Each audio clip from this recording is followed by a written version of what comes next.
ধন্যবাদ। পোনপ্ৰথমতে মই বাগবাৰা চৰ উচ্চতৰ মাধ্যমিক বিদ্যালয়ৰ প্ৰধান শিক্ষক সমন্বিত ছাত্ৰকতা সভাৰ প্ৰতিগৰাকী বিষয়ববীয়া আৰু শিক্ষক কৰ্মচাৰী সকলোকে মই ধন্যবাদ জ্ঞাপন কৰিম যে মোক আজি তেখেতসকলে ইয়াত মাতি আনি এই সুযোগখন প্ৰদান কৰিছে।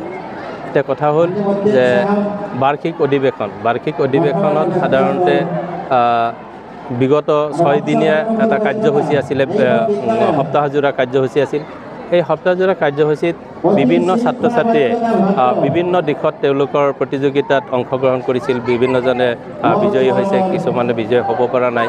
যিয়ে নহওক, কিন্তু ইয়াৰ জৰিয়তে আমাৰ বিদ্যালয়ত যিসকল ছাত্ৰ ছাত্ৰী অধ্যয়ন কৰে তেওঁলোকৰ যে বিভিন্ন ক্ষেত্ৰত প্ৰতিভা আছে, খেল ধেমালিৰ পৰা আৰম্ভ কৰি সাহিত্য, সংস্কৃতি, শিল্প, বিভিন্ন ক্ষেত্ৰত যি প্ৰতিভা আছে, এই প্ৰতিভাখিনিক আচলতে প্ৰকাশ কৰাৰ এটা আমাৰ সুযোগ আহে। গতিকে আৰু ইয়াত ইতিমধ্যে এগৰাকী ছাত্ৰী চুলতানা পাৰভিন, তাই এটি গীত পৰিৱেশন কৰিছিলে। গীতটো যথেষ্ট ভাল হৈছিলে আৰু তাইৰ এটা ভৱিষ্যত আছে। যদি তাইক ভালধৰণে মানে ট্ৰেইন আপ কৰিব পৰা যায়, এটা মঞ্চ দিব পৰা যায়, নিশ্চিতভাৱে তাই আগুৱাই যাব পাৰিব, মোৰ বিশ্বাস। আৰু ঠিক তেনেধৰণে মই আশা কৰোঁ আৰু নিশ্চিতভাৱে বহু ধৰণৰ প্ৰতিভা আছে। এই প্ৰতিভাখিনিক যদি আচলতে আমি ভালধৰণে ট্ৰেইন আপ কৰিব পাৰোঁ, মঞ্চ দিব পাৰোঁ, তেতিয়াহ'লে তেওঁলোক এই অঞ্চলৰ এগৰাকী ভাল মানে পাৰদৰ্শী ব্যক্তি হিচাপে সমাজত ভৱিষ্যতে প্ৰতিষ্ঠা লাভ কৰিব পাৰিব। আমাৰ বাগমাৰা উচ্চতৰ মাধ্যমিক বিদ্যালয়ত আমাৰ যি বাৰ্ষিক সপ্তাহৰ কাৰ্যসূচী আমি লৈছিলোঁ, 6 দিনীয়া কাৰ্যসূচী।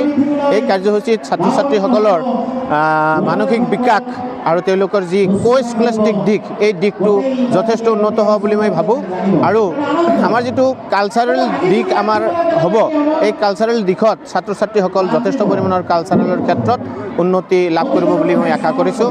আৰু তেওঁলোকৰ স্কলাষ্টিক আৰু স্কলাষ্টিক দিশ দুয়োটাই অলপ ষ্ট্ৰং হ'ব বুলি মই এই ফাংচনৰ জৰিয়তে মই আহ্বান কৰিছোঁ। অনুষ্ঠিত হৈ গ'ল, আমি আমাৰ বঁটা বিতৰণিৰ ক্ষেত্ৰত দেখিবলৈ পোৱা যায়, ৰাজনৈতিক প্ৰতিনিধি হয়তো মানুহবিলাকে মাতে, কিন্তু আমি ৰাজনৈতিক প্ৰতিনিধি মাতা নাই।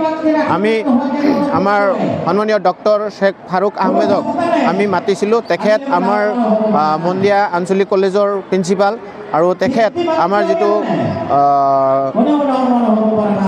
চৰকাৰী যি কলেজ মন্দিয়া, এই কলেজৰ ভাৰপ্ৰাপ্ত অধ্যক্ষ যিয়ে হওক, তেখেতৰ যি প্ৰেৰণা আমাৰ ছাত্ৰ ছাত্ৰীসকলৰ মাজত ভাষণ ৰাখি দিলে, সেই প্ৰেৰণাই আমাৰ ছাত্ৰ ছাত্ৰীসকলক যথেষ্ট উপকৃত কৰিব আৰু লগতে আমাৰ এই অঞ্চলৰ ৰাইজ যথেষ্ট পৰিমাণে এওঁৰ ভাষণৰ পৰা উপকৃত হ'ব বুলি মই আশা কৰিছোঁ। অভিভাৱকসকলে কি উদ্দেশ্য কৰিব?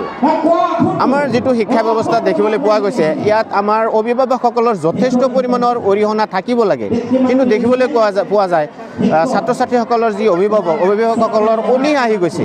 তেওঁলোকে বিদ্যালয়ত ছাত্ৰ ছাত্ৰীসকলৰ খবৰ নলয়। আমি যদি মাতাৰ পিছতো অভিভাৱকসকলে ছাত্ৰ ছাত্ৰীৰ হৈ দুআষাৰ শুনিবলৈ নাহে। আমি হয়তো এই বিদ্যালয় সপ্তাহত প্ৰত্যেকটো ছাত্ৰ ছাত্ৰীৰ গাৰ্জেনক চিঠি দিছিলোঁ। চিঠিৰ জৰিয়তে মাতা স্বত্বেও ইয়াতে বৰ বেছি 10জন গাৰ্জেনহে আমি উপস্থিত দেখিবলৈ পাইছোঁ, বাকী গাৰ্জেনসকল অহা নাই। ইয়াৰ পৰা অনুমান কৰা যায় ছাত্ৰ ছাত্ৰীসকলৰ যি অভিভাৱকসকলে অনীহা প্ৰকাশ কৰিছে আৰু তেওঁলোকে নিজৰ সন্তানৰ দায়িত্ব ভালকৈ লোৱা নাই বুলি অনুমান হৈছে। বৰ্তমান চৰকাৰী অনুষ্ঠানত ছাত্ৰ অনুপাতে শিক্ষক কম, এই বিষয়ে চৰকাৰক কি আহ্বান জনাব? বিশেষকৈ আমাৰ বিদ্যালয়খনত 1000 ছাত্ৰ ছাত্ৰী আছে। ইয়াত শিক্ষকৰ সংখ্যা হ'ল 9জন।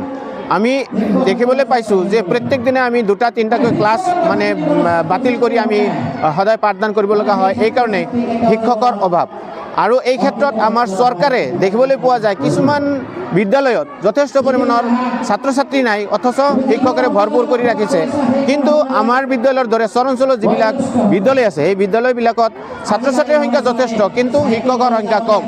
ইয়াৰ উপৰিও দেখিবলৈ পোৱা যায় আমাৰ চৰ অঞ্চলৰ যি শিক্ষা অনুষ্ঠান, এইবিলাকৰ প্ৰতি আমাৰ বিভাগীয় কৰ্তৃপক্ষৰ যথেষ্ট পৰিমাণৰ অনীহা। তেওঁলোকে আমাৰ চৰ অঞ্চলত ভ্ৰমণ নকৰে আৰু তেওঁলোকে আমাৰ চৰ অঞ্চলৰ এই স্কুলবিলাকত তেওঁলোকে খতিয়ান নলয়। আৰু তেওঁলোকে ইয়াত কি ধৰণৰ শিক্ষা চলি আছে, ছাত্ৰ ছাত্ৰীসকলক শিক্ষকসকলে কি ধৰণৰ কি কষ্টৰে শিক্ষাদান কৰি আছে এইখিনি তেওঁলোকে বুজ নলয়। যাৰ কাৰণে মই আহ্বান কৰিছোঁ, এতিয়াও সময় আছে, চৰকাৰে যদি আমাৰ চৰ অঞ্চলৰ স্কুলবিলাকত যথেষ্ট পৰিমাণৰ ইনস্পেকশ্যন কৰি পেলাই ইয়াত যথেষ্ট পৰিমাণৰ শিক্ষকৰ যোগান ধৰে, তেতিয়াহ'লে আমাৰ ছাত্ৰ ছাত্ৰীসকলৰ শিক্ষাৰ মানদণ্ড উন্নত হ'ব বুলি মই যথেষ্ট আশা কৰিছোঁ।